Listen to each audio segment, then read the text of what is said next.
J'aimerais Docteur savoir Noir, si... vous avez la parole. Oui, oui, nous Alors, aimerions vous avez savoir 10 si... minutes. Oui, oui. Si vous Vous avez regardez, 10 minutes. vous apercevez l'écran. Euh, oui, nous Oui, voyons, moi, je vois l'écran. Je crois que les oui, autres oui. aussi, l'écran est partagé. D'accord, ok. Merci de m'avoir passé la parole.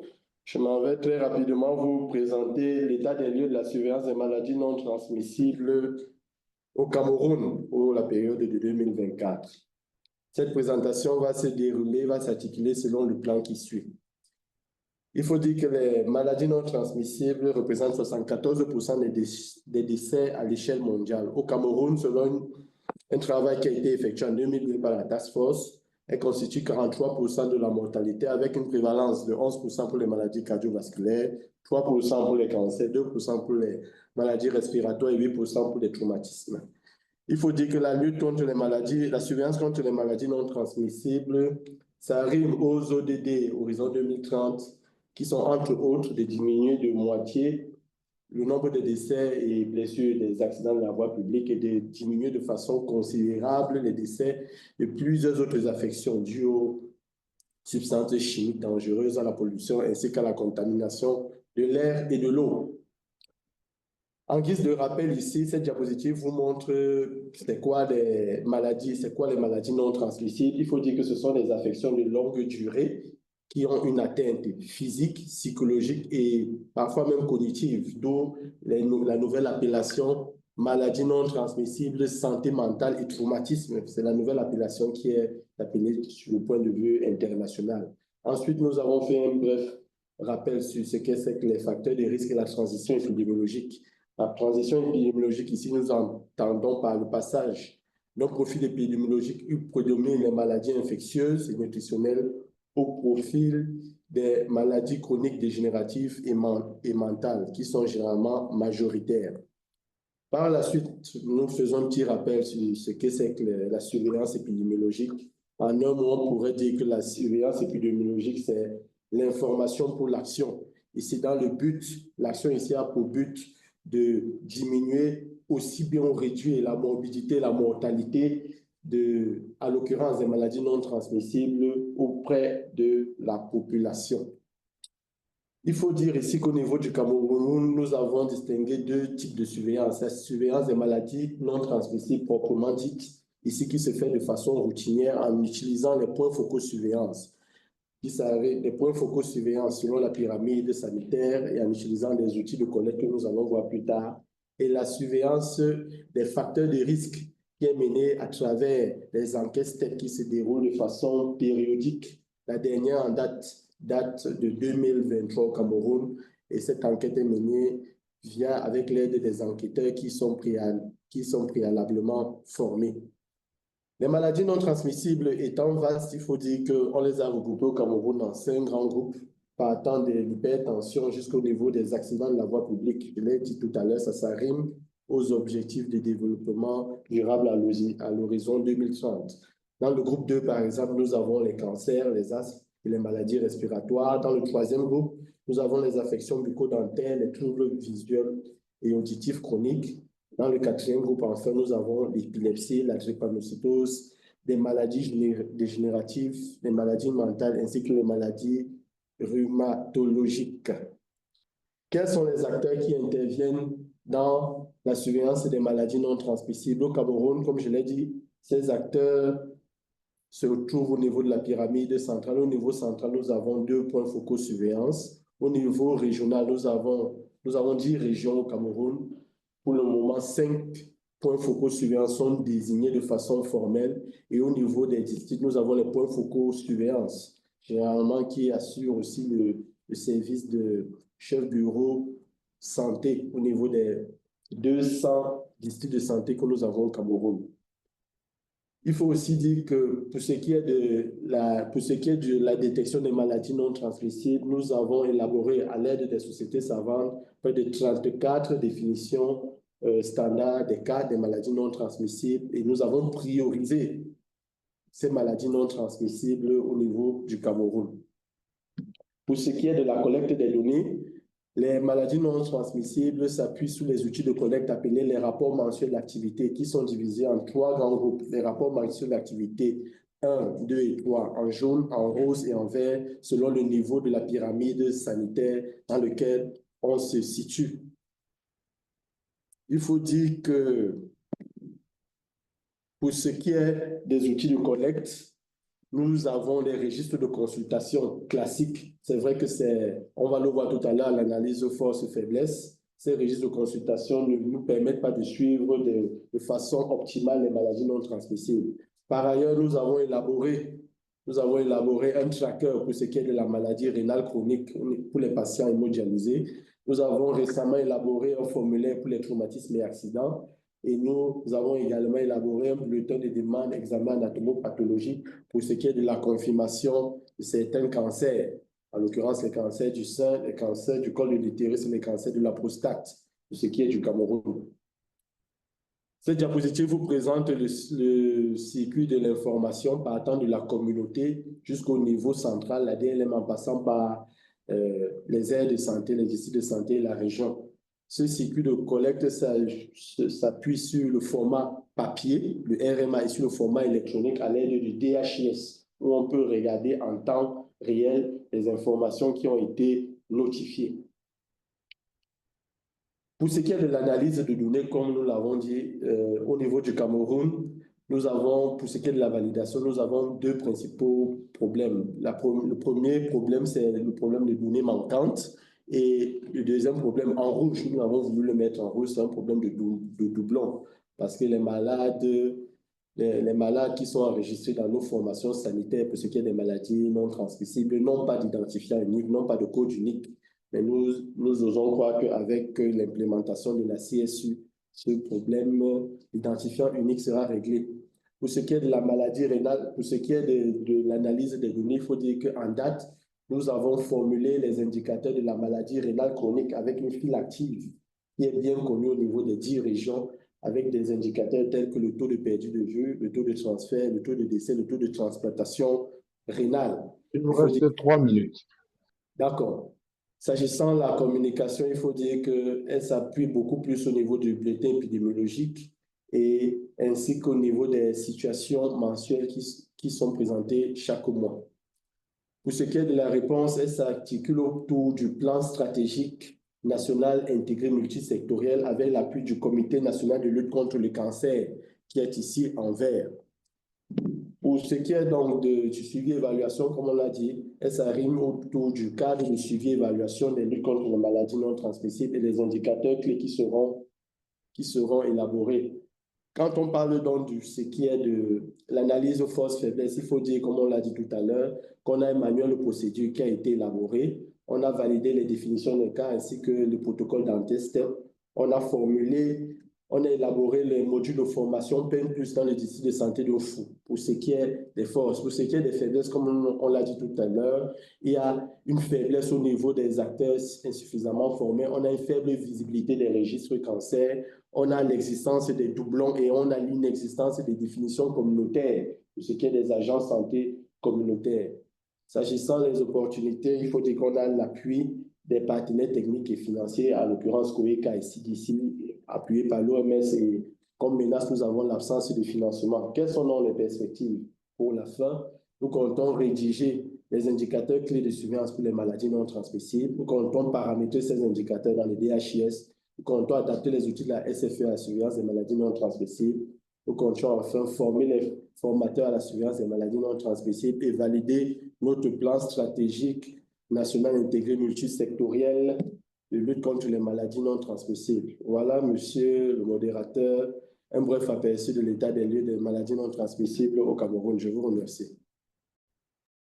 Merci beaucoup, docteur Noir, pour avoir été dans le temps et également pour la qualité des données et des informations que vous nous avez données, notamment les problèmes de doublons, la présentation générale du système de surveillance, aussi l'existence du volet communautaire et la validation en cours du plan stratégique. Alors, avec votre permission, nous allons passer la parole suivant notre agenda au docteur Douba et Emmanuel. de l'OMS qui va nous présenter la stratégie de l'OMS pour le renforcement de la surveillance des MNT. Docteur Douba, vous avez la parole. OK, merci. Bonjour à tous. Voilà, je ne sais pas si c'est vous qui calez la présentation ou je le fais. À vous de me préciser. Allez-y, Monsieur docteur. Mandin, est-ce que vous pouvez caler la présentation du docteur Douba? Je crois que vous l'avez. D'accord, je la cale immédiatement. OK. D'accord, merci, merci à tous. Bonjour une fois de plus. Voilà, je suis le docteur Douba Emmanuel. Je suis le cluster team lead des urgences au bureau pays de l'OMS du Cameroun, mais je suis également en charge du programme des maladies non transmissibles. Donc, c'est à ce titre que j'interviens ici présentement. Voilà, juste le temps que la présentation soit calée. Voilà, OK, merci. Est-ce que vous pouvez la mettre en diaporama, s'il vous plaît? Alors, il est question ici de parler de la stratégie de l'OMS pour le renforcement de la surveillance des maladies non transmissibles. Voilà. Excusez, parce que... Voilà, donc, comme nous le savons déjà, les maladies non transmissibles touchent aussi bien les riches que les pauvres. Nous connaissons ces maladies non transmissibles qui sont essentiellement marquées par les AVC, les attaques cardiaques, les complications du diabète et les bronchopneumopathies chroniques, lesquelles maladies plongent les populations touchées dans la pauvreté avec, n'est-ce pas, les dépenses de santé catastrophiques et les pertes d'emploi qu'elles occasionnent. Donc, pour cela, détecter et traiter précocement ces maladies non transmissibles peut permettre d'en prévenir les complications. Donc, à ce fait, il est important d'atteindre une couverture universelle optimale par les interventions essentielles contre ces maladies pouvant être délivrées dans le cadre des soins de santé primaires, même dans le contexte de faibles ressources. Donc, les maladies non transmissibles sont la principale cause de mortalité et même de morbidité dans le monde, comme le précédent orateur l'a si bien relevé. Donc, diapo. Donc, il est important de relever que les dirigeants, au plus haut niveau, d'ailleurs, ont pris des engagements, non seulement au niveau global, mais au niveau mondial et au niveau régional, pour faire face à la lourde charge due aux maladies non transmissibles. Alors, quels sont ces engagements? Donc, au niveau global, nous avons la déclaration de politique de la réunion de haut niveau de l'Assemblée générale des Nations unies sur la prévention et la maîtrise des maladies non transmissibles. Nous avons le plan d'action mondial de l'OMS pour la lutte contre les maladies non transmissibles qui va de 2013 à 2020 et qui a été repoussé jusqu'en 2030, pour le dire. Donc, nous avons le document final de la réunion de haut niveau également. C'est un document de référence clé. Donc, au niveau régional, nous avons la déclaration de Brazzaville sur les maladies non transmissibles, l'engagement de Luanda sur les maladies non transmissibles, les stratégies régionales adaptées par le comité régional sur certaines maladies spécifiques. Donc, voilà les documents clés, n'est-ce pas, qui orientent les politiques à ce qui concerne les maladies, la mise en œuvre ou la prise en charge, la prévention et la prise en charge de maladies non transmissibles dans les différents pays. Diapo. Alors, pour matérialiser ces engagements, il faut dire que l'OMS a élaboré des politiques et stratégies à l'échelle de la population, donc visant à agir sur les facteurs des risques des maladies non transmissibles et des stratégies individuelles pour la prévention et la prise en charge de ces maladies.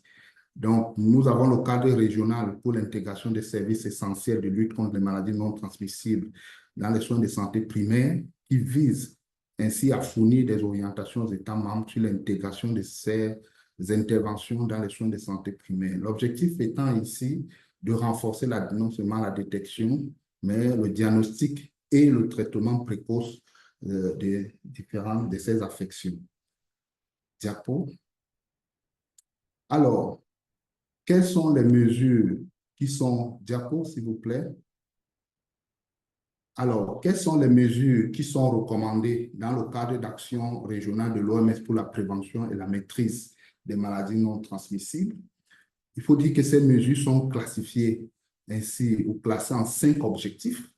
Comme premier objectif, il est question de renforcer le mécanisme de collecte et d'utilisation des données et des informations pour la planification, le suivi des progrès et l'évaluation des politiques et des programmes. Donc, le collègue tout à l'heure a relevé, c'est la pertinence, n'est-ce pas, de ce volet, de cet aspect.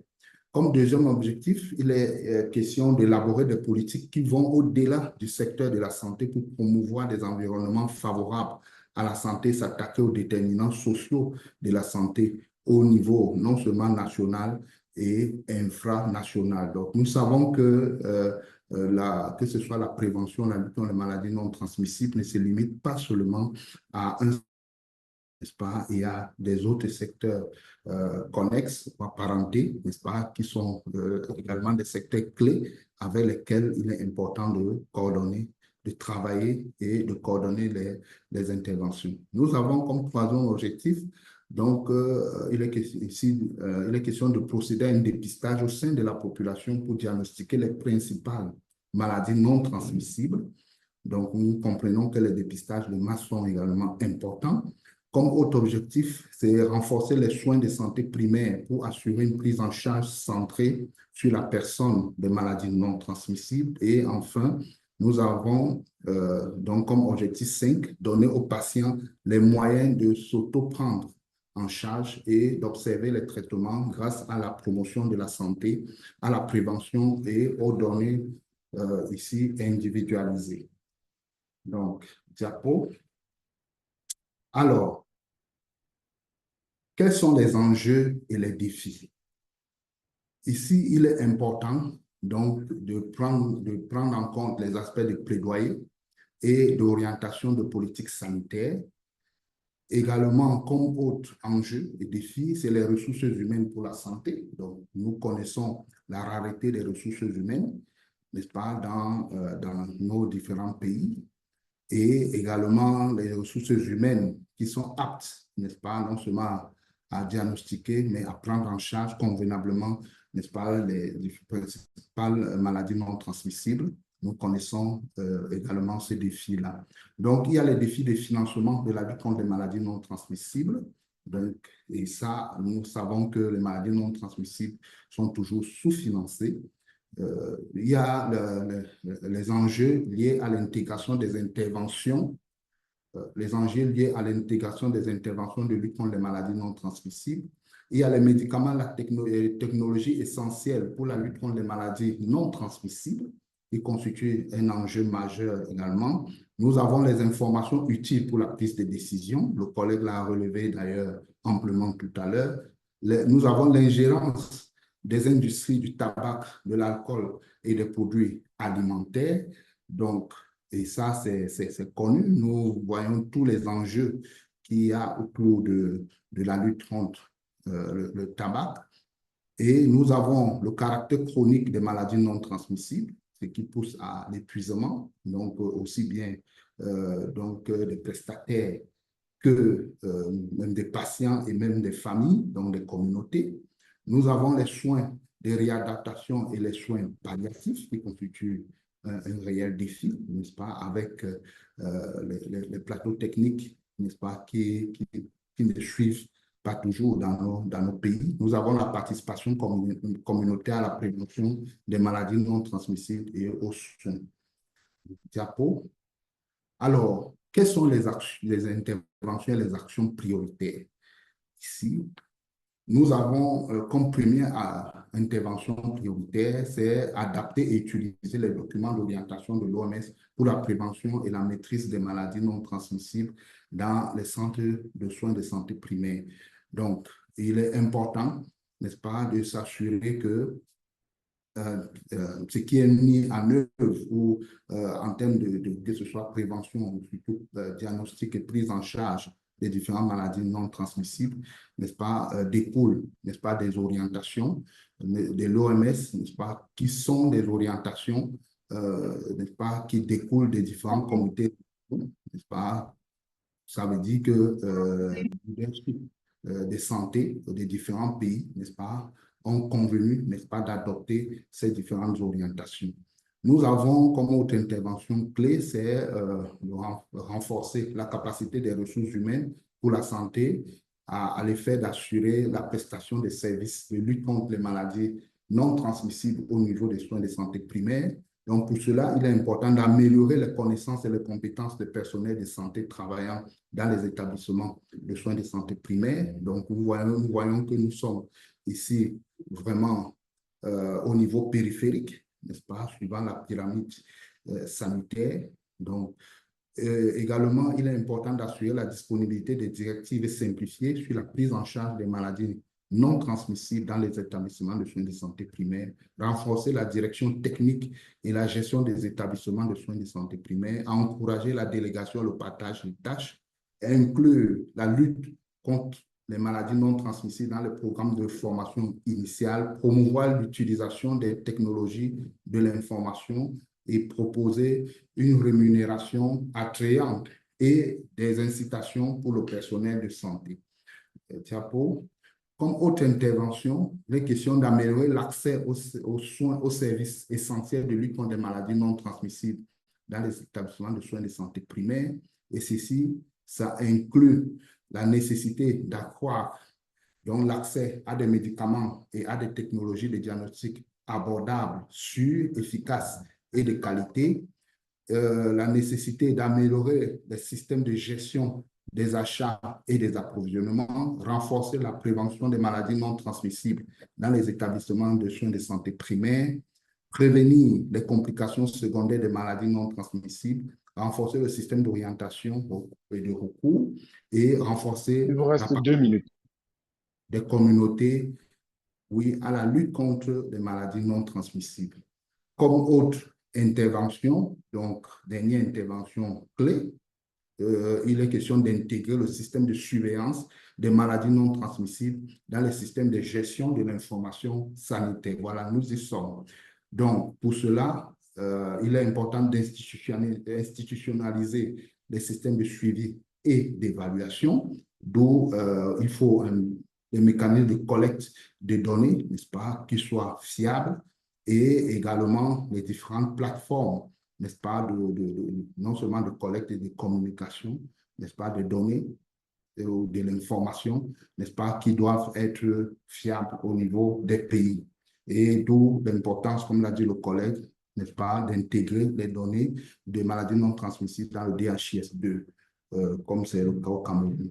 Donc, enfin, il est important d'intégrer les données de la surveillance des maladies non transmissibles dans le système de gestion de l'information sanitaire. Donc, voilà en quelques diapositives, donc présenter la stratégie de l'OMS, n'est-ce pas, concernant pour le renforcement de la surveillance des maladies non transmissibles. Je vous remercie. Merci beaucoup, docteur Doubraité, pour ces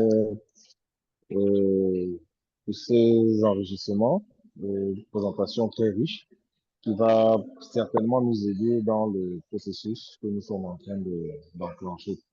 Avec votre permission, nous allons passer la parole à docteur Leza Steli, qui est chef de service des maladies non transmissibles en République du Congo, qui est la santé de la République du Congo.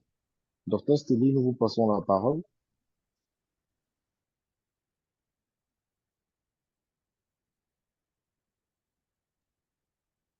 Est-ce que docteur Leza est là? Vous m'entendez? Allô? Oui, alors nous vous écoutons, docteur Lisa. Nous vous passons la parole pour votre présentation. D'accord, merci beaucoup. Merci pour la parole accordée. J'espère que vous voyez mon écran. Nous voyons l'écran. Ok, merci beaucoup. Donc, je suis docteur Leza et merci encore de l'opportunité que vous me donnez de partager l'expérience de la République du Congo en ce qui concerne la surveillance des maladies non transmissibles. Donc, notre présentation est structurée autour des points suivants.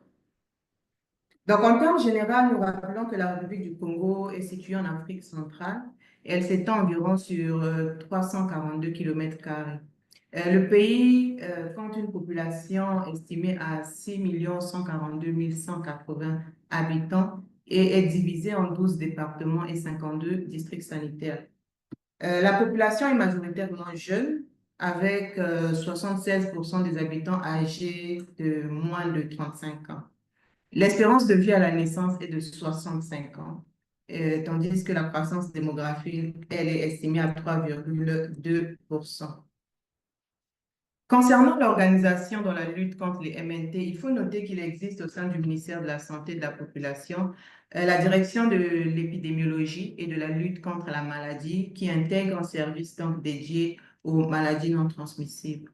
Et en dehors de ça, certaines de ces maladies font l'objet de programmes spécifiques, notamment le programme cancer, le programme d'insuffisance rénale, de la santé mentale, ainsi que le Centre national de référence de drépanocytose. Cependant, la lutte contre les maladies non transmissibles repose encore sur un plan stratégique qui date de 2017, ce qui souligne la nécessité d'une mise à jour pour mieux répondre aux défis actuels. Parlons à présent des attributions de la DLM. Donc, nous pouvons énumérer l'organisation de la surveillance épidémiologique, de la préparation et la riposte aux épidémies et autres urgences de santé publique, ainsi que l'organisation de la lutte contre les maladies transmissibles et non transmissibles. Et pour ce qui est des attributions du service, donc des maladies non transmissibles, nous pouvons citer, entre autres, l'élaboration des plans nationaux de lutte contre les maladies non transmissibles, en collaboration, bien sûr, avec les autres programmes et autres parties prenantes. Le renforcement de la surveillance épidémiologique des MNT pour suivre l'évolution à l'échelle nationale, le suivi et évaluation des plans de prise en charge et aussi le renforcement des capacités des acteurs dans la prévention et la prise en charge de ces maladies. On note aussi que le service est organisé en 3 bureaux et chacun ayant des missions spécifiques pour assurer une gestion fluide et efficace de ces attributions. Sur le plan épidémiologique, le rapport de l'OMS de 2018 montre que les maladies non transmissibles ont été responsables de 35% de décès sur l'étendue du territoire, avec 14% attribués aux maladies cardiovasculaires, 5% au cancer et 2% aux affections respiratoires chroniques et au diabète. Par ailleurs, la dernière enquête STEPS qui a été réalisée en 2020, et plutôt en 2004, et principalement limitée à Brazzaville, a permis de recueillir des données sur certaines maladies telles que l'hypertension et le diabète, avec des prévalences respectives de 24 et 7%.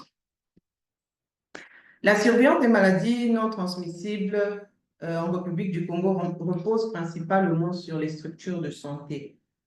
Donc, les structures de différents niveaux comme les centres de santé intégrés, les hôpitaux de district et autres. Et la collecte de données se fait essentiellement via le DHIS2 qui permet de suivre les cas en s'assurant de la collecte et l'analyse efficace des données.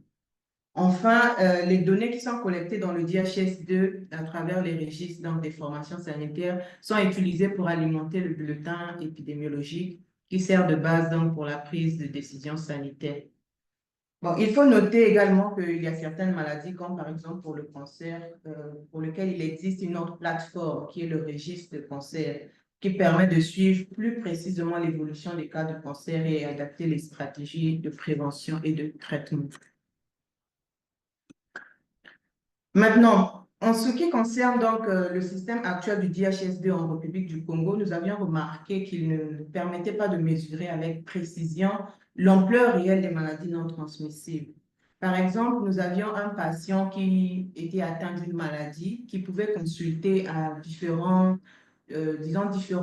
périodes pour un malaise, comme ce sont des maladies chroniques, comme nous avons dit. Et donc, ce cas-là qui va consulter sera enregistré à chaque visite comme nouveau cas, ce qui entraînait donc des doublons et une surestimation apparente des cas et affectait gravement la qualité des données. Donc, voyant cela, nous avions choisi une alternative pour mieux adapter la surveillance des maladies non transmissibles.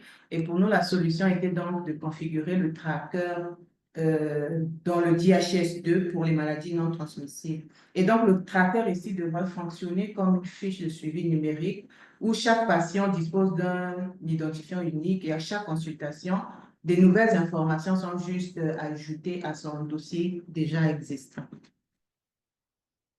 Maintenant, il y a différentes initiatives qui ont été prises déjà grâce à la faveur de la mise en œuvre de la stratégie WUPEN en République du Congo avec l'appui de l'OMS. Donc, ce que nous avons fait jusque-là, nous avons fait l'adaptation des lignes directrices ou l'adaptation des directives donc, du WUPEN. Il est vrai que dans le WUPEN, le paquet de soins est assez vaste, il y a plusieurs maladies. Mais pour notre phase pilote en République du Congo, nous avions essentiellement travaillé avec l'hypertension et le diabète. Donc, après l'adaptation de ces directives, nous avons procédé à la formation des acteurs dans 20 districts sanitaires, parmi lesquels 18 ont contribué à la phase pilote et puis 2 ont été ajoutés dans le processus d'extension. Après cela, nous avons doté donc le matériel dans ces districts sanitaires et aussi les outils de collecte de données. Et donc, dans ces outils de collecte de données, nous avions déjà identifié les indicateurs clés que nous attendions pour les maladies non transmissibles. Après cela, donc, nous avons fait une évaluation de cette phase pilote et présenté les résultats lors du lancement de la stratégie PEN+, que nous avons eu le 14 novembre à l'occasion de la Journée mondiale du diabète. Donc ici, nous pouvons avoir un aperçu des résultats de la phase pilote que nous avons eue en République du Congo, donc dans les 18 districts sanitaires. Donc là, nous avons les données pour l'hypertension artérielle de la semaine 1 à la semaine 52. Donc, Il vous reste 2 minutes. nous avons pu collecter des données. Comme nous pouvons voir, nous avons parmi les cas qui ont été dépistés, 46 044 cas qui ont été dépistés, 6 715 étaient nouveaux cas. Nous avons pu avoir également la proportion des cas qui ont été mis sous traitement et la proportion des cas qui ont été référés vers l'hôpital de district. Et en plus de ces indicateurs donc, de prise en charge, nous avons également analysé la répartition par tranche d'âge et par sexe. Donc, en dehors de ça, donc, les défis que nous avons, c'est vraiment l'appropriation du pays. Il y a une volonté politique qui est là, mais il reste encore beaucoup à faire sur, on va dire, les aspects de finances. Donc, l'engagement des parties prenantes ou la mobilisation des ressources pour la mise à l'échelle du PEN, du WUPEN. Ensuite, la collaboration également et la coordination entre les programmes et le service des maladies non transmissibles. Et dans les perspectives, donc, nous prévoyons élaborer le plan stratégique multisectoriel des maladies non transmissibles pour la période 2025-2029, intégrer donc ces indicateurs-là que nous avons fait pour le PEN et d'autres indicateurs dans le DHS2, en plus du tracker, et renforcer le partenariat et la collaboration multisectorielle, mettre en œuvre le WUPEN et le PEN+, et mener une enquête pour avoir l'ampleur réelle de ces maladies-là dans la population générale. Je vous remercie. Merci beaucoup, Dr Lisa, pour cette présentation. Nous nous sommes reconnus dans certains éléments, parce qu'il y a certains éléments que le Cameroun également partage. Et il y a aussi d'autres que nous allons forcément noter, nous allons apprendre de cette expérience. Et nous vous remercions pour nous avoir permis de pouvoir avoir une autre vision de la lutte contre les maladies non transmissibles d'un pays ami et frère qui est proche de nous et qui connaît un peu les mêmes réalités que nous. Merci. Nous allons passer la parole au docteur Yo Kiwoon qui va nous faire une petite présentation sur l'expérience et avec Koika, le partenaire qui aimerait nous accompagner dans la surveillance épidémiologique des maladies non transmissibles au Cameroun. Dr. Yo Ki-moon, you have the floor.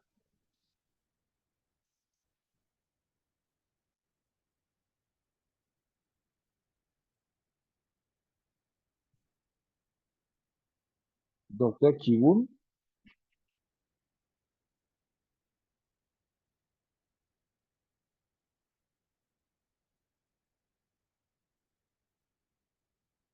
Alors, on m'a assuré qu'ils étaient en ligne, ils n'est pas seul en ligne.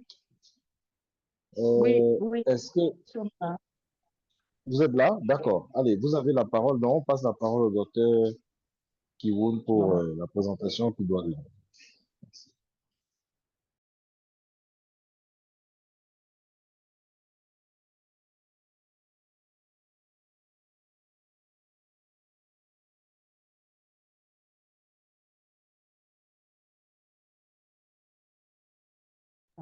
Vous avez un souci?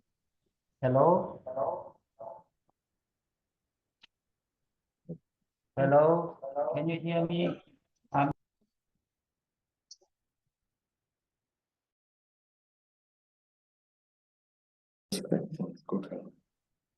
Yes, we are getting you well.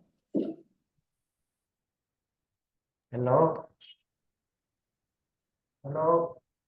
Hello, hello. We are listening. You can.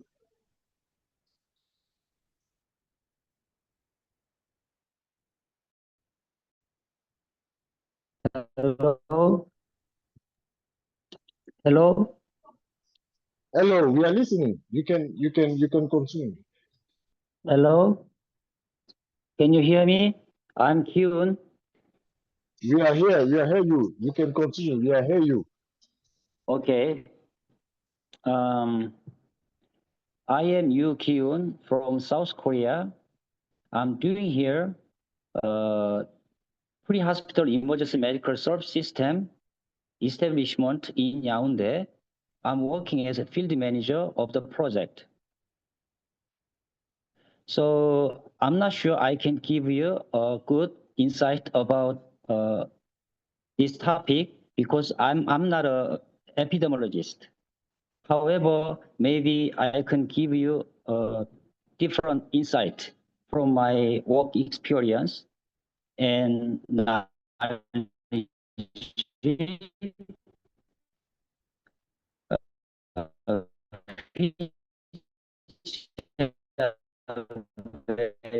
maybe different. So I was asked is about HOICA's experience and support in strengthening the surveillance of non-communicable disease. I liked this picture on the first slide, but I don't like the title because yesterday I looked up data from HOICA database, but I couldn't find any data match this point, this subject.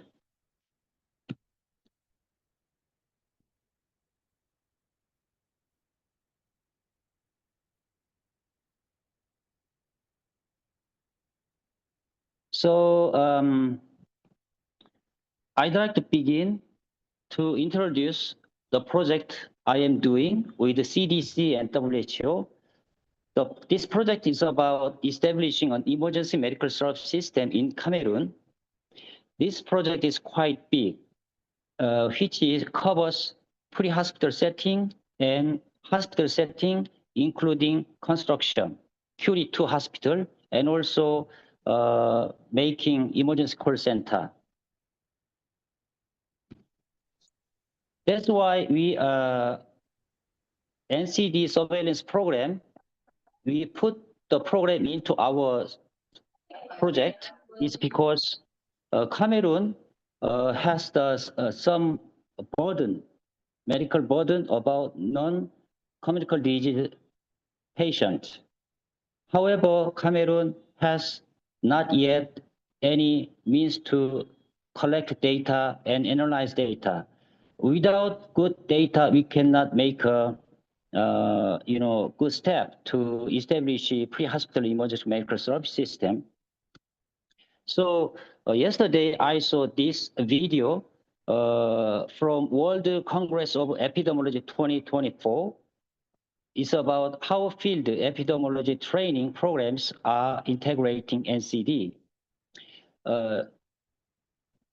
Epidemiology Congress also have the same concept. Globally, non-communicable disease give us a lot of burden than communicable disease. Good afternoon, everybody. May I ask you to take your seats? Because, we can see top causes of death in Cameroon from 2021 WHO. The number one cause of death in Cameroon, lower respiratory infections and stroke. And 9 is ischemic heart disease. So I guess probably 90% non-communicable diseases take up the top causes of death in Cameroon. Like I said, Cameroon, however, indicators such as rescue and process outcome indicators, such as community needs survey, ambulance data, hospital emergency medical utilization data, and hospitalization data. Cameroon does not have the necessary database to monitor its emergency healthcare system. So we diagnosed current situations in Cameroon, inadequate disease surveillance system, increase in non-communicable disease and emergency injury cases, however, absence of an investigation and surveillance system. So while we are doing our big project, we want to be like this, expand and strengthen disease surveillance system, establish a surveillance system for NCD, establish a surveillance system for emergency patients. So my basic question is about, a field epidemiology training programs.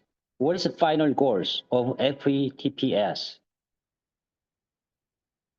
After all, with the FETPS, we can find any problems, make people live wealthier conditions and longevity. So I think FETP is the process of finding out hidden problems. And then based on them, we can make a good strategy and plan and goals. So I think we are making a social safety net for Cameroon, for Cameroonians. So now, from my point of view, from my work experience, I want to ask you simple questions. How can we FETPs contribute to save patients suffering from cardiac arrest and strokes? I think already know this picture. It's a chain of survival. It's about cardiac arrest victims. So this chain of survival composed of 6 chains, and each chain has very small components. So in order to increase the survival rate of cardiac arrest victims, we need to strengthen of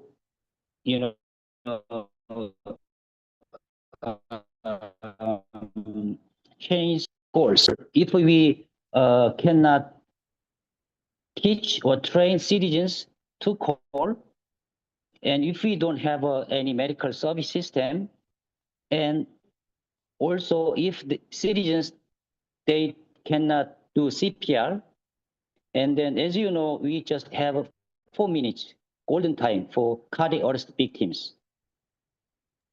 You have 2 minutes. So anyway,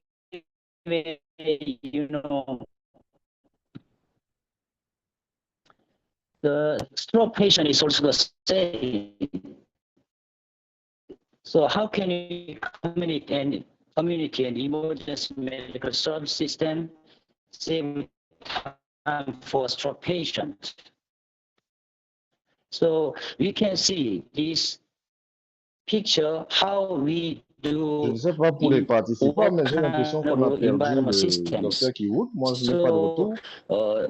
surveillance systems, educate, we can help them find Oui, je its pense qu'il problems. est perdu. This can Bon, alors, vu le délai et and vu également le respect rigoureux du timing que nous thank you. avons mis à l'ordre du jour.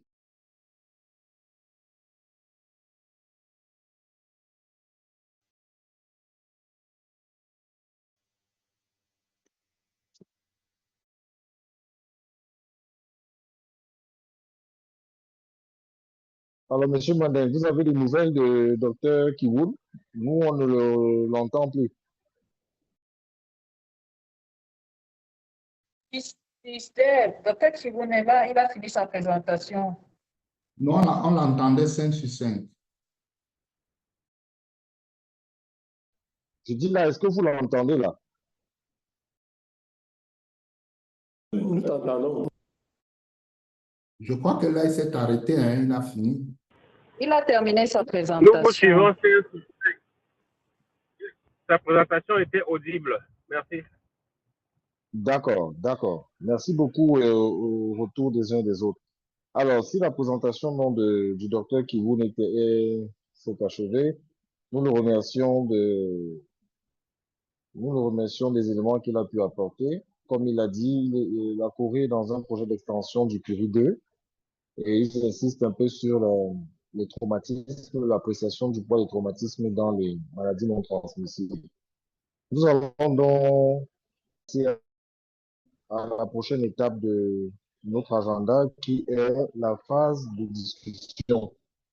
Est-ce qu'il y a des prises de parole, des contributions, des questions sur le sujet et les 4 présentations qui viennent de nous être faites?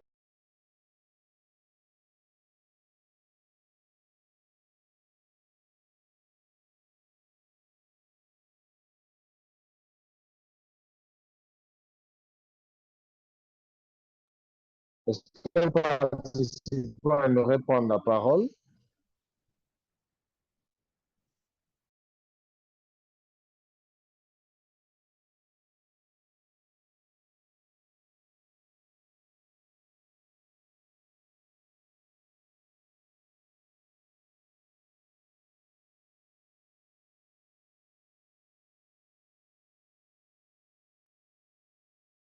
Je redemande, est-ce qu'un participant aimerait prendre la parole pour un commentaire, pour une interrogation, ou bien pour un enrichissement, ou un partage d'expérience? Bonjour tout le monde. Je ne sais pas si on lève la main ou si on prend directement la parole. C'est le Dr. Lélé. Allez-y. OK, merci. Alors, je suis le Dr. Lélé. Je suis en service au ministère de la Justice. Je travaille dans le cadre de la santé pénitentiaire.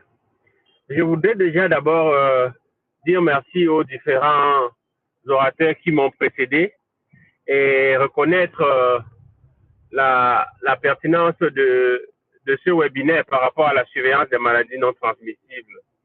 Je voudrais déjà dire que c'est une situation qui me préoccupe davantage parce qu'à un certain moment, on a un peu comme l'impression qu'avec l'apanage des pandémies récemment et des autres maladies à potentiel épidémique, qu'on a un peu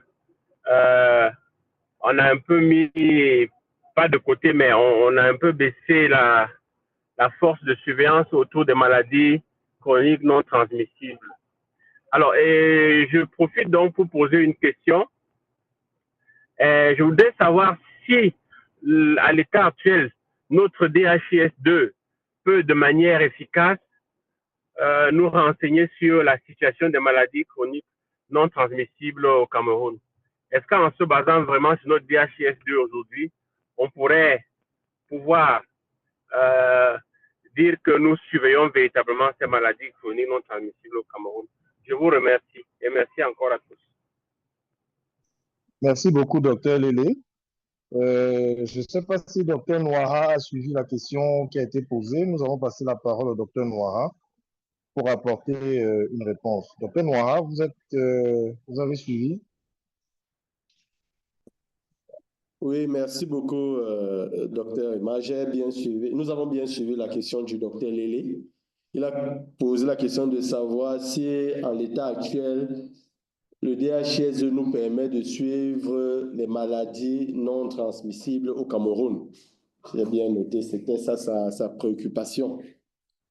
Je vais répondre en disant oui, le DHIS en l'état actuel nous permet de suivre les maladies non transmissibles au Cameroun, mais il y a encore beaucoup à faire. Beaucoup à faire dans la mesure où, comme nous l'avons dit tout à l'heure dans notre présentation, nous sommes dans un processus où nous voulons faire basculer les outils de collecte de données de la surveillance classique, des registres classiques, vers l'utilisation des trackers qui vont nous permettre de suivre les malades au cas par cas avec des identifiants uniques.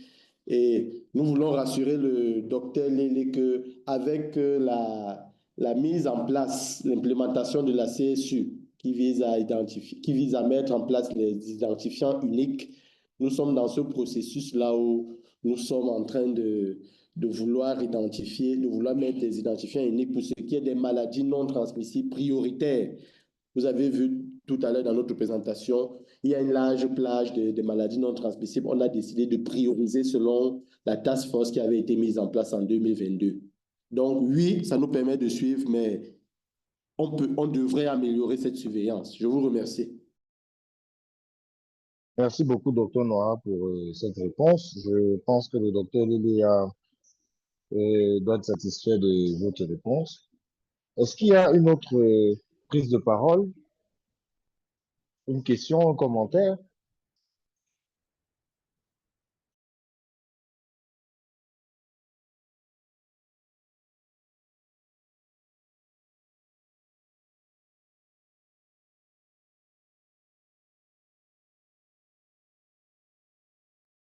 Alors, s'il n'y a plus de prise de parole, ou bien s'il n'y a pas de commentaires relativement aux présentations qui ont été faites ce jour, je tiens à remercier chacun pour la forte implication. Il n'est pas de coutume d'avoir souvent des thèmes concernant les maladies non transmissibles. Je rejoins un peu l'introduction de la question du docteur Lélé tout à l'heure qui disait que il y a comme une petite baisse d'attention en ce qui concerne les maladies non transmissibles. Je pense que la dernière aujourd'hui est dans une dynamique de redonner un peu de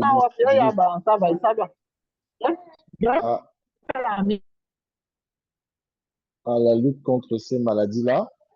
Donc, nous avons beaucoup aimé, beaucoup apprécié l'expérience qui vient du Congo, parce que cette expérience va nous permettre de voir aussi ce que nous pouvons faire et améliorer à notre niveau pour essayer de rendre un peu plus visible et un peu plus pratique la lutte contre les maladies non transmissibles au Cameroun. Nous apprécions également la présentation de l'OMS, qui est notre partenaire sur ce travail. Dr Douba, qui nous a fait des propositions, qui nous ont montré les axes sur lesquels nous devons mettre l'accent. Il a beaucoup insisté sur la multisectorialité, le fait qu'il y a également des actions qui doivent être portées par d'autres administrations. Nous en sommes conscients et nous allons également travailler avec ces recommandations-là pour pouvoir essayer d'améliorer tous les dispositifs actuellement existants au Cameroun dans la surveillance épidémiologique des maladies non transmissibles. Je ne sais pas s'il y a une autre prise de parole d'un participant. Oui, le docteur Benjamin Duntio, vous avez la parole. Ok, merci. Je suis docteur Benjamin Duntio, je travaille avec Plan International Cameroun. Merci pour ce webinaire sur les maladies non transmissibles qui montre effectivement qu'il y a un shifting, n'est-ce pas, de la mortalité des maladies infectieuses vers les maladies non transmissibles. Donc, je voulais un peu rebondir sur la présentation, je crois, c'est de l'OMS qui présentait un peu les grandes lignes, en fait, de ce que prévoit l'OMS dans ce type de cas. Et je voulais dire qu'actuellement, je ne sais pas si on a des participants de la DOST parmi les panélistes.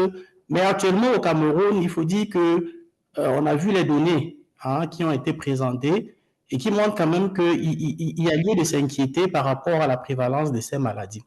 Mais on a aussi rappelé qu'il y avait une tendance à la raréfaction, n'est-ce pas, en matière de ressources de santé. Donc, ce qui donc m'amène à demander un tout petit peu, alors, quelle pourrait être la contribution des agents de santé communautaire quant au dépistage, n'est-ce pas, et à la sensibilisation de nos populations contre les maladies non transmissibles? Quand on sait que beaucoup de nos parents, beaucoup des personnes à risque qui vivent dans les communautés n'ont pas forcément accès, n'est-ce pas, aux soins de santé primaires, soit du fait d'éloignement des formations sanitaires, soit du fait de l'ignorance. Donc, je pose la question, est-ce que actuellement au Cameroun, on peut penser que les agents de santé communautaire qui y sont peuvent être impliqués, n'est-ce pas, dans le dépistage de ces maladies non transmissibles, peut-être notamment le diabète, l'hypertension, et pourquoi pas, n'est-ce pas, la sensibilisation? Merci. Merci beaucoup, Dr. Duncho, pour votre contribution et avec les questions qui vont avec, que nous avons bien notées d'ailleurs. Et en ce qui concerne le dépistage, la sensibilisation, c'est quelques points faibles sur lesquels justement nous voulons travailler. C'est pour ça que Dr. Noira, dans sa présentation tout à l'heure, a rappelé l'importance du plan stratégique national qui va maintenant intégrer toutes les parties prenantes parce que on est d'accord que la communication doit être faite pour les dépistages et la sensibilisation des personnes âgées, comme vous avez signalé. Et rien que la DELVEP seule ne pourra pas, ou le ministère de la Santé seul, ne pourront pas être à la hauteur si on veut avoir des résultats de manière pérenne. Donc, il sera question ici d'enfourcher le tigre et de mettre à contribution également les autres administrations, les autres secteurs pour pouvoir tous contribuer à résorber un peu les inquiétudes que vous avez soulevées tout à l'heure. Donc, l'un des objectifs de la DELMEP cette année, c'est d'avoir ce plan stratégique de lutte contre les maladies chroniques non transmissibles. Pourquoi pas avoir un programme qui pourrait être exclusivement dédié à cette cause-là. Merci beaucoup. Je vois une main levée. Je suppose que c'est bon, Dylan Christian Médé. La parole est à vous.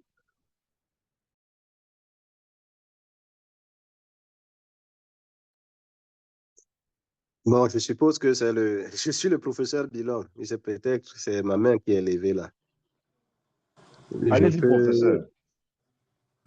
Ok, merci. Je m'excuse déjà d'intervenir après que le modérateur ait voulu fermer, parce que je voulais intervenir vers la fin, et je voulais quand même, je ne sais même pas si je devrais encore intervenir après ce que le dernier intervenant a dit, mais je pense que je vais dire quelque chose pour insister. Je pense deux choses. La première, c'est de remercier ce webinaire très sincèrement de tout mon cœur parce que ce qui manque de mon point de vue dans ces maladies-là, c'est le bruit. Il faut qu'on fasse du bruit dessus, beaucoup de bruit dessus, parce que quand on ne fait pas du bruit sur certaines questions, elles dorment et elles ne trouvent pas de solution. Donc, ce webinaire contribue à commencer à faire du bruit dessus, que j'espère va continuer toute l'année. La deuxième des choses que je voulais dire, et que le dernier intervenant a commencé à dire, c'est que c'est l'implication de la santé communautaire, mais je vais insister dans le sens du volet de la recherche dessus. Du volet de la recherche dessus. Est-ce qu'il n'est pas possible d'engager un travail de démédicalisation d'un certain nombre d'interventions dans ces maladies-là? Il a parlé tantôt du dépistage du diabète, de certains éléments de sensibilisation en utilisant les communautés, mais aussi en utilisant même tout simplement les individus, les médias et tout cela. L'esprit de la démédicalisation d'un certain nombre d'interventions qui restent encore très médicales.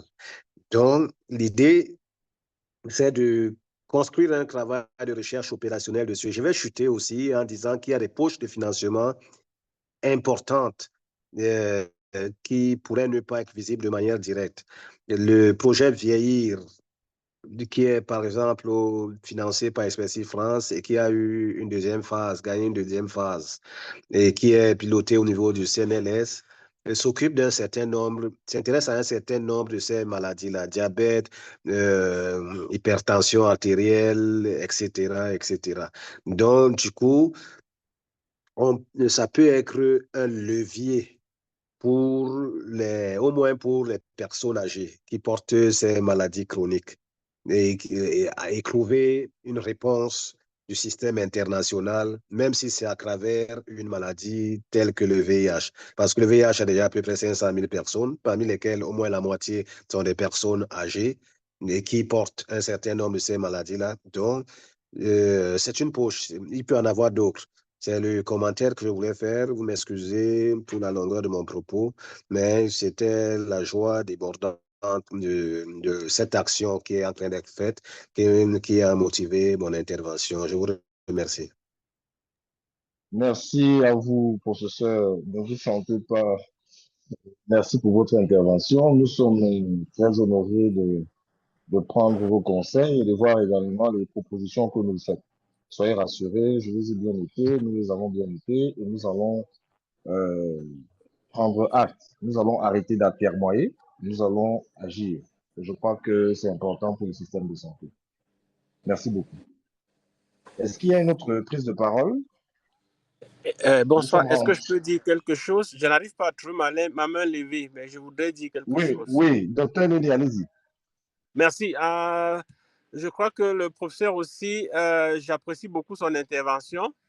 Et déjà il faudrait peut-être que j'attire l'attention aussi de la DLM, que les milieux carcéraux, par exemple, sont des milieux où les facteurs de risque sont beaucoup plus rencontrés. Vous savez, avec la sédentarité, parfois, c'est des gens qui sont sur place pendant 2 ans, 3 ans. Avec la promiscuité, il n'y a pas trop d'espace pour les activités sportives et aussi l'alimentation qui n'est pas toujours très équilibrée. Donc, au moment de mettre sur pied des programmes de la politique nationale, il faudrait vraiment penser à jeter une brèche de ce côté-là pour qu'on puisse pouvoir capter les différentes personnes qui souffriraient de ces maladies de ce côté et véritablement mettre sur pied un programme qui soit multisectoriel et qui prenne en compte ces aspirations de ces personnes privées de liberté. C'est tout ce que je voulais juste ajouter là-dessus. Merci encore pour ce webinaire qui m'a vraiment beaucoup intéressé. Merci. Merci beaucoup, docteur Lélé. Nous ne manquerons pas comme docteur Douba l'a dit et comme docteur Noira l'a dit, nous avons intégré tout cela dans le plan stratégique national de lutte contre les MNT que nous sommes en train de finaliser. Les différents sectoriels seront mis à contribution. Est-ce qu'il y a une autre volonté de prise de parole avant que nous ne puissions clôturer ce webinaire? Yes, good afternoon. This is from Tombel in Southwest region. Can I continue? Yeah, you can continue, Mr. Tako. It's a pleasure to be part of this forum. It's a pleasure to be part of this forum, although I came in late. Mon micro est fermé. Are you forgetting me? Yes, we are listening. Just that someone has a... Okay, thank you very much. My little worry is to find out that as we are starting the new year, can we not change our MAPE form of reporting so that I can include these non-transmissible diseases so that it can be reported on a weekly basis rather than get information in the system at the end of the month, because it is reported but monthly and not weekly. Thank you. Over. Thank you, Mr. Tako. Nous avons déjà commencé avec des présentations sur les maladies non transmissibles. Il y a 2 semaines, une présentation a été faite lors de la réunion de coordination SIM-Air. Nous prenons en compte votre plaidoyer et nous allons insérer cela. C'est-à-dire que nous allons voir comment changer la présentation la présentation des MAPE en incluant également les maladies non transmissibles. Merci beaucoup. You're welcome. Thank you. Est-ce qu'il y a, je vois, oui, Monsieur Issa Mustafa, vous avez la parole. Oui, merci, bonsoir. Oui, nous vous suivons, nous vous suivons. Est-ce que je me fais comprendre? Allô? Oui, nous vous suivons.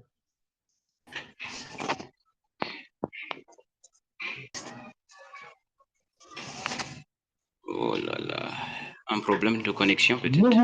Nous suivons très bien ce que vous dites. Ah, d'accord, merci. Je remercie tout d'abord les présentateurs, les panélistes et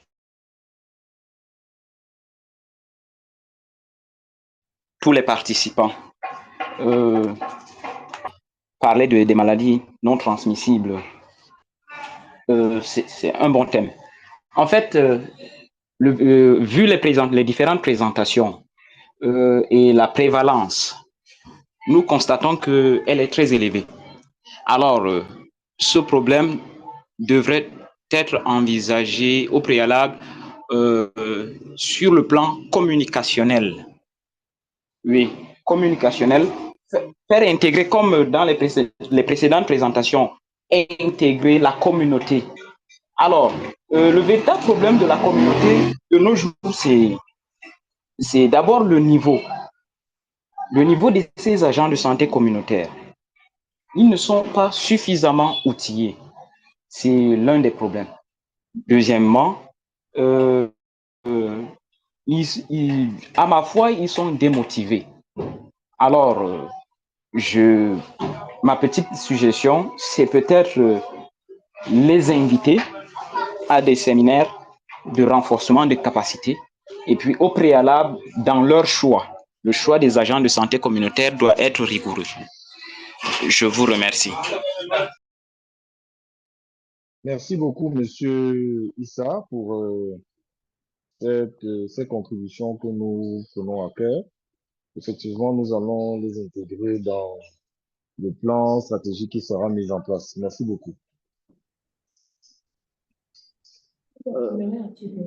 Allô, vous m'écoutez?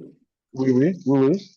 Oui, Dr. Emma, juste un élément additif pour pouvoir rassurer M. Issa et le Dr. Doncho que je l'ai dit tout à l'heure dans la présentation, parmi les perspectives, nous comptons adapter les outils de la surveillance fondée sur les événements par rapport à la problématique des maladies non transmissibles. Donc, que M. Issa soit rassuré que nous avons intégré toute la hiérarchie, à l'occurrence la sous-direction de la santé, des soins de santé primaires, ainsi que les sociétés savantes pour qu'on puisse déjà formater les définitions communautaires de cas ainsi que les outils. C'était juste un élément additif à ce que vous avez dit par rapport au plan stratégique. Merci. Merci beaucoup, Docteur Noir. Nous allons mettre un terme à ce webinaire. Oui, allô? Allô, bonjour. Allô? Bonjour. Oui, Oui, nous vous écoutons. Docteur Ketiadi Alice, merci pour ce webinaire et désolé d'avoir pris la parole à la fin. Je voulais tout simplement dire que je suis contente pour le webinaire qui a eu lieu, et surtout parce que en ce qui concerne le programme national de lutte contre le sida au Cameroun, nous avons constaté tous ces derniers temps-ci que la plupart de nos patients ne meurent pas seulement du virus du VIH, du virus du sida autant pour moi, mais à cause des maladies chroniques non transmissibles comme la survenue du diabète, de l'hypertension artérielle. Et il est vraiment important que des interventions et des stratégies soient mises en place pour que la recherche des maladies chroniques non transmissibles puisse être recherchée de façon systématique sur tous les patients qui sont testés positifs au VIH. Donc, c'est cette contribution que je voulais apporter avant la fin de ce webinaire. Merci encore pour le webinaire. Merci beaucoup, Dr. Ketchavi, pour justement ce pan qui est souvent un peu négligé. C'est-à-dire que on pense souvent que les autres maladies, parfois, il n'y a pas de comorbidité. Donc, or, il y a souvent des maladies non transmissibles qui sont également dans les maladies transmissibles. Donc, il y a parfois un peu ce mélange-là chez certains patients. D'où l'importance de recenser déjà toutes les parties prenantes. Je crois que ce sera une des recommandations de ce webinaire.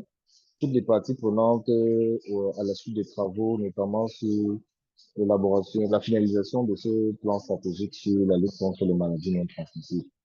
Je vais donc, avec votre permission, nous allons mettre un terme à ce webinaire. Pour cela, je tiens à remercier d'abord tous ceux qui ont préparé ce webinaire, notamment sous la supervision de Madame le directeur de la lutte contre la maladie, les épidémies et les pandémies, Dr Esso, qui nous a encouragés, qui nous a beaucoup encouragés et motivés à ce que ça se tienne. Je remercie également ici Dr Douba de l'OMS, Dr Lisa de la République du Congo, Dr Yu Ki-woon de la République de Corée, Dr Noaha, Dr Anya, Madame Jemta et également tous les autres qui, de près ou de loin, Monsieur Mwangue, ont contribué, également Monsieur Mandin, contribué indirectement ou directement à la réalisation de ce webinaire. Nous restons à votre disposition et pensons que le webinaire ne s'arrête pas ici. Nous avons beaucoup d'idées, nous nous connaissons, continuons à contribuer pour l'amélioration de la surveillance épidémiologique des maladies non transmissibles. Et avec votre permission, peut-être bientôt nous nous retrouvons également sur cette même plateforme pour un autre sujet tout aussi intéressant qui concerne les maladies non transmissibles. Merci beaucoup et bonne fin de journée. Bonne fin de journée. Bon après-midi.